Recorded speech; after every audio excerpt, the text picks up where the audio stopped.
और तस्वीरें आपको दिखाते हैं बीजेपी के नए बॉस नितिन नवीन पदभार ग्रहण करते हुए। यहां से एक नए युग की, नितिन युग की शुरुआत। प्रधानमंत्री मोदी बुके भेंट कर उनको कांग्रेट्स करते हुए। जेपी नड्डा जो अभी तक इस जिम्मेदारी को संभाल रहे थे वो मौजूद हैं। और ये देखिए, ये फ्रेम बहुत महत्वपूर्ण है क्योंकि एक सीक्वेंसिंग है। आप सोचिए, नितिन गडकरी, राजनाथ सिंह, अमित शाह और जेपी नड्डा, और उसके बाद नितिन नवीन, जिन्होंने बीजेपी को दुनिया की सबसे बड़ी पार्टी बनाया, वो सब इस एक फ्रेम के अंदर मौजूद हैं। और नितिन नवीन को मीठा खिलाकर शुभकामनाएं देते हुए प्रधानमंत्री नरेंद्र मोदी। और देखिए, उन्होंने आज एक संदेश दिया। वो संदेश बेहद महत्वपूर्ण है कि बीजेपी की रीति, नीति, विचारधारा कैसे एक कार्यकर्ता के तौर पर काम करती है। प्रधानमंत्री मोदी ने भी कहा कि वो बीजेपी के सिर्फ एक कार्यकर्ता हैं, अब उनके बॉस नितिन नवीन हैं। आप सोचिए, सबसे युवा 45 सालों के बीजेपी के पूरे सफर में सबसे युवा राष्ट्रीय अध्यक्ष। और यह तस्वीर देखिए जरा, किस तरीके से एक छोटा सा बच्चा, प्रधानमंत्री मोदी ने उन्हें उठाया और वो नितिन नवीन साहब को मुबारकबाद देते हुए।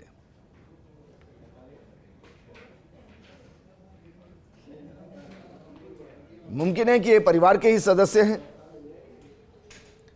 लेकिन वैसे भी बीजेपी अपने आप में एक परिवार है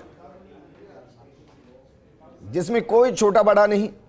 पद यकीनन बड़े छोटे हो सकते हैं, लेकिन सब एक कार्यकर्ता के तौर पर काम करते हैं। और ये बीजेपी ऑफिस की तस्वीर, जहां नए अध्यक्ष नितिन नवीन जिम्मेदारी संभालते हुए। और यकीनन ये परिवार की तस्वीरें हैं। वो परिवार जो दिसंबर से पहले ये कल्पना भी नहीं कर सकता था कि नितिन नवीन राष्ट्रीय अध्यक्ष होंगे, एक ऐसी पार्टी के अध्यक्ष जिसमें अमित शाह हैं, राजनाथ सिंह हैं, प्रधानमंत्री मोदी हैं, नितिन गडकरी हैं, राजनाथ सिंह हैं, जेपी नड्डा हैं। और प्रधानमंत्री मोदी की ये जो खासियत है, यही सबको उनके करीब लेकर आती है। आपको ध्यान होगा, जब नितिन नवीन की पत्नी से पूछा गया कि वो किसे आदर्श मानती है, तो उन्होंने कहा कि वो प्रधानमंत्री मोदी को आदर्श मानती है, क्योंकि जितनी बड़ी चुनौतियों से प्रधानमंत्री मोदी ने सफलता हासिल की है, उनके सामने दैनिक दिनचर्या की चुनौतियां कुछ भी नहीं है। वहीं नितिन नवीन से जब यह सवाल किया गया तो वो अमित शाह को अपना आदर्श मानते हैं। और आज जो उनके आदर्श, वही उन्हें कुर्सी पर बैठाते हुए एक नई जिम्मेदारी सौंपते हुए।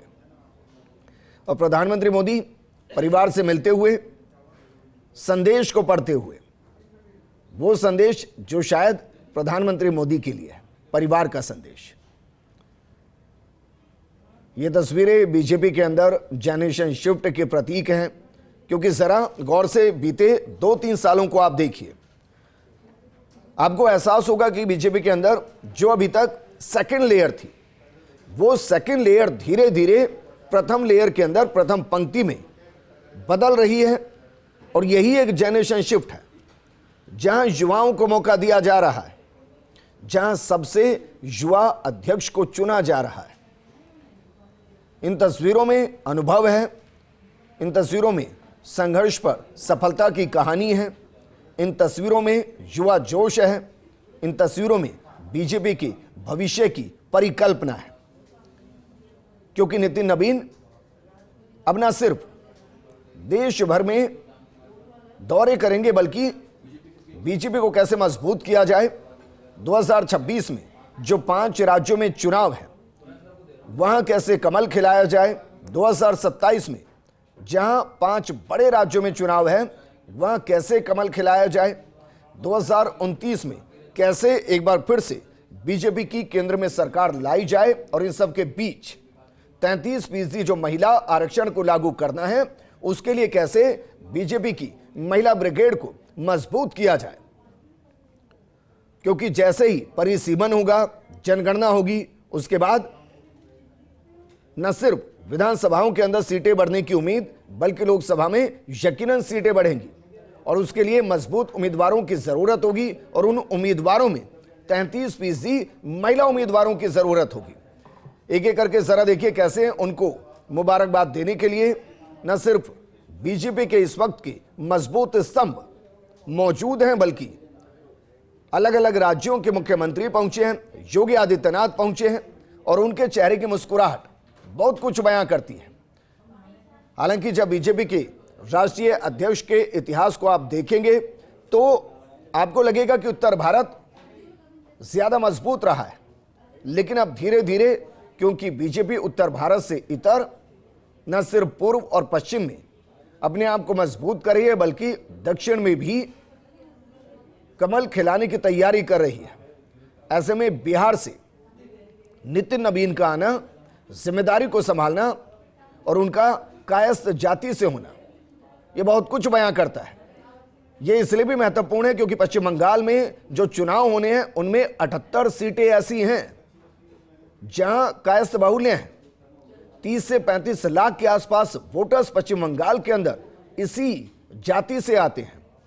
यहां तक कि 24 परगना की 34 के आसपास सीटों में से 18 से 20 सीटें कायस्थ वहां डिसाइडिंग फैक्टर है। बिल्कुल ऐसे ही उत्तर प्रदेश को लीजिए। उत्तर प्रदेश के अंदर एक अच्छी खासी पॉपुलेशन है। मोटे तौर पर अगर आंकड़ा देखा जाए तो लगभग यह आंकड़ा 1 करोड़ के आसपास है। इसलिए उनका आना, जिम्मेदारी को संभालना और जिम्मेदारी को संभालने के साथ बीजेपी को मजबूती की दिशा में आगे लेकर जाना, यह सब अब इन मजबूत कंधों पर आकर टिक गया है। हमेशा जब एक बड़ी जिम्मेदारी मिलती है तो बड़ी चुनौतियां भी होती हैं, लेकिन चुनौतियों को पार पाना ये बीजेपी जानती है, क्योंकि बीजेपी के जो भी वर्किंग स्टाइल को समझता है वो ये बखूबी जानता है कि बीजेपी 24/7 की पॉलिटिकल पार्टी है जिसमें आराम नहीं है, सिर्फ काम है। और प्रधानमंत्री मोदी ने जिस तरीके से योजनाओं को धरातल पर उतारने में पूरी कोशिश की, उसका यह परिणाम है कि महिलाएं भी बीजेपी के साथ काफी हद तक कनेक्ट हुई हैं। चाहे वो जनधन खाते हो, चाहे लखपति दीदी हो, चाहे स्वरोजगार योजना हो, make in India, skill in India, 1 district 1 product, Ujjwala योजना, ड्रोन दीदी योजना, ये दरअसल वो काम है जो बीजेपी ने महिलाओं की आत्मनिर्भरता और महिलाओं के सशक्तिकरण से जोड़कर इनको जमीन पर उतारा है। और ये भविष्य की वो परिणति है, ये भविष्य का वो आईना है। जब परिसीमन होगा, 33% महिला कैंडिडेट मैदान में होंगे तो वहां महिला वोटर्स चाहिए। और तस्वीरें देखिए, आपको दिखा रहे हैं राजस्थान के मुख्यमंत्री ब्रजलाल शर्मा, डिप्टी सीएम दिया कुमारी उनसे मिलने पहुंचे। और ये तस्वीरें हैं मध्य प्रदेश के मुख्यमंत्री मोहन यादव, उनसे मिलने पहुंचे, बुके भेंट किया, स्मृति चिन्ह भेंट किया। एक एक करके राज्यों के मुख्यमंत्री उनसे मिल रहे हैं, अपने नए बॉस, नए अध्यक्ष से मिल रहे हैं, क्योंकि अब उन्हीं के मार्गदर्शन में, उन्हीं के नेतृत्व में, उन्हीं के दिशा निर्देशों के आधार पर अब बीजेपी आगे के रोड मैप को तैयार करेगी। वो रोड मैप जो पश्चिम बंगाल तक जाएगा, वो रोड जो अब तमिलनाडु तक जाएगा, असम तक जाएगा, गोवा तक जाएगा, पुडुचेरी तक जाएगा, यूपी तक जाएगा। और उस रास्ते पर चलते हुए मंजिल सिर्फ एक, पार्टी को जीत दिलाना। मुख्यमंत्री ब्रजलाल शर्मा बुके भेंट कर नए अध्यक्ष का स्वागत करते हुए केंद्रीय मंत्री गजेंद्र शेखावत बुके भेंट कर रहे हैं, उन्हें शुभकामनाएं दे रहे हैं। डिप्टी सीएम दिया कुमारी गुलदस्ते के साथ उन्हें नई जिम्मेदारी के लिए शुभकामनाएं देते हुए, और deputy CM doctor Premchand Bairwa ये राजस्थान की वो टीम जो राजस्थान में विकसित राजस्थान 2047 के सपने को पूरा करने की तरफ आगे बढ़ रही है। भागीरथ चौधरी बुके भेंटकर उनका स्वागत करते हुए एक एक करके राजस्थान के वो नेता जो प्रदेश की कमान को संभाले हैं, दिल्ली की सीएम और कपिल मिश्रा, बुके भेंटकर उनको स्वागत करते हुए उनको नई जिम्मेदारी के लिए शुभकामनाएं देते हुए प्रधानमंत्री मोदी खुद पहुंचे हैं। इसके अलावा जेपी नड्डा, राजनाथ सिंह, अमित शाह, नितिन गडकरी सब पहुंचे, क्योंकि ये जिम्मेदारी बड़ी है और इस जिम्मेदारी के कंधों पर जिम्मेदारी है 2047 की। स्वतंत्र देव मिलते हुए, और ये एक रिश्ता अलग है, ये बिहार कनेक्शन है।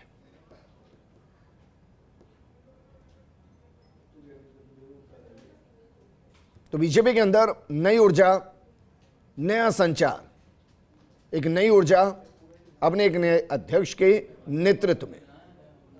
और प्रधानमंत्री मोदी ने संदेश दिया है, उन्होंने संदेश दिया है कि वो अध्यक्ष हो गए हैं, उन्हें युवा समझने की गलती कोई ना करे। और ये बीजेपी ऑफिस की तस्वीरें आपको दिखा रहे हैं, जहां जरा देखिए दिवाली सा माहौल हो गया है।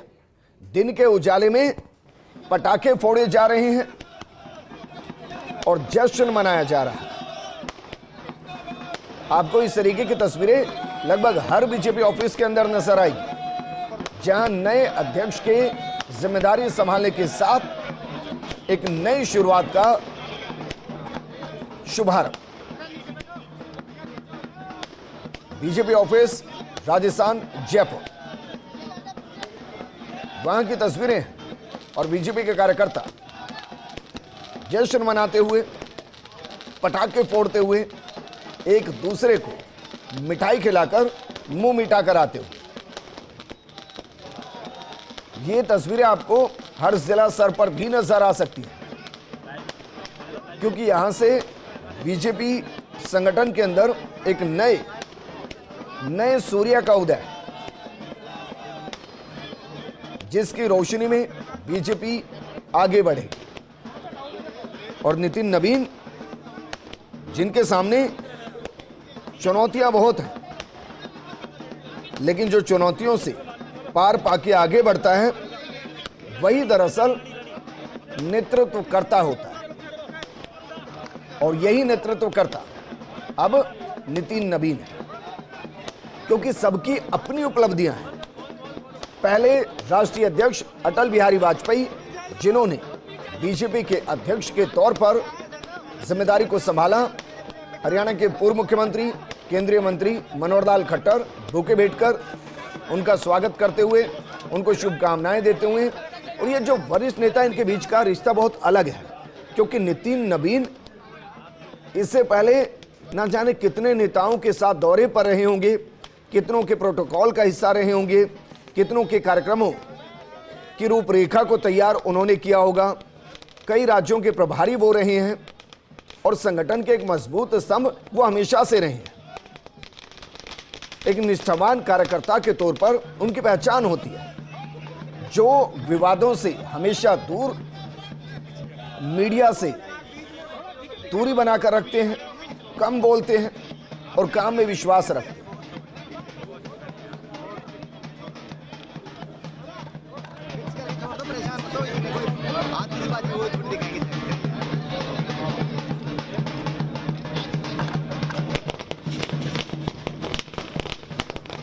देखिए, जयपुर के अंदर ढोल नगाड़ों की आवाज क्या दिल्ली के बीजेपी ऑफिस तक पहुंचेगी? यकीनन पहुंचेगी, क्योंकि ये तस्वीरें दिल्ली ऑफिस जरूर पहुंचेगी। बेशक राजस्थान के तमाम दिग्गज नेता दिल्ली मौजूद हों, लेकिन फिर भी जयपुर में जश्न तो बनता है। बीजेपी ऑफिस के अंदर वही जश्न, और उस जश्न की तस्वीरें आपको दिखा रहे हैं। एक बार फिर तस्वीरें दिखा रहे हैं मुख्यमंत्री वचनलाल शर्मा, केंद्रीय मंत्री Gajendra Shekhawat, deputy CM Diya Kumari, deputy CM doctor Premchand Bairwa पहुंचे। उन्होंने नए अध्यक्ष को बुके भेंटकर शुभकामनाएं दी और मानकर चलिए जल्द ही नितिन नवीन राजस्थान के दौरे पर होंगे। सहयोगी और पॉलिटिकल एडिटर योगेश शर्मा जुड़ गए। योगेश जी, जश्न तो बनता है और ये जश्न की तस्वीरें बीजेपी ऑफिस में दिखाई दे रही हैं, क्योंकि आज से बीजेपी के संगठन में एक नया सूर्य का उदय हुआ है नितिन नवीन के नेतृत्व में। देखिए विजेंद्र, पूरी तरह बीजेपी अब नए फॉर्मेशन में संगठन नजर आने वाला है। नितिन नवीन युवा है, युवा विचार जब भी किसी संगठन में सामने आते हैं तो रिफॉर्म्स की तरह होते हैं और यही कारण है कि अब उत्साह भी जो देख रहे हैं अब वो एक तरह से एक नई पीढ़ी के आगमन का उत्साह है। एक दो दिन पहले नितिन गडकरी जी ने ये बात कही थी और कहा जा सकता है कि जो बीजेपी का ये प्रयोग है बिहार से लाकर नितिन नवीन को बड़ी जिम्मेदारी देना, ये अपने आप में कहा जा सकता है पूरे देश की राजनीति पर, बीजेपी की राजनीति पर असर डालने वाला है। बीजेपी वो पार्टी है जो कहा जा सकता है कि चाइना पीपुल्स पार्टी के समान ही दुनिया में सबसे ज्यादा कार्यकर्ताओं वाली पार्टी के तौर पर स्थापित हो चुकी है। इस लिहाज से नितिन नवीन अब उस पार्टी के मुखिया हैं जो एक तरह से कहा जाए तो बीते कुछ सालों में देश की सत्ता पर तो आसीन ही है, कई राज्यों में दमखम के साथ सरकार बना रही और प्रयोग भी हमें देखने को मिले। राजस्थान में सरकार बनी, पहली बार बने विधायक भजनलाल शर्मा को मुख्यमंत्री बनाया गया, नए चेहरे को लाया गया, मध्य प्रदेश में मोहन यादव को लाया गया।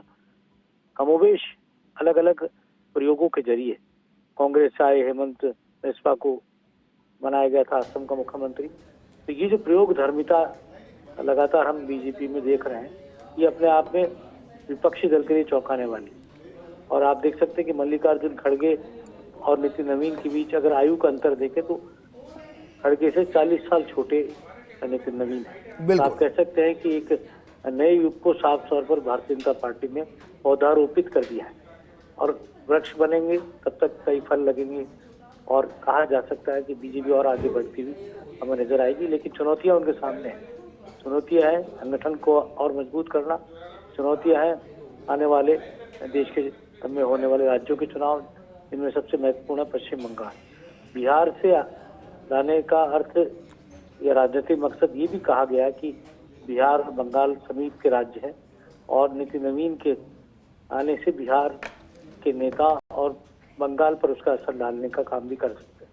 उसका एक साइड इफेक्ट के तौर पर भी देखा जा रहा है। लेकिन ये चुनौती है ममता बनर्जी वहाँ पर स्थापित नेता के तौर पर भारतीय जनता पार्टी के सामने एक मजबूती के साथ खड़ी है। तो भारतीय जनता पार्टी की पूरी टीम वहाँ जुटेगी और अब उसकी टीम उनकी जब सामने आएगी तब हमें पता लगेगा कि किस तरह के चेहरों को नितिन नवीन अपनी टीम में ले रहे हैं।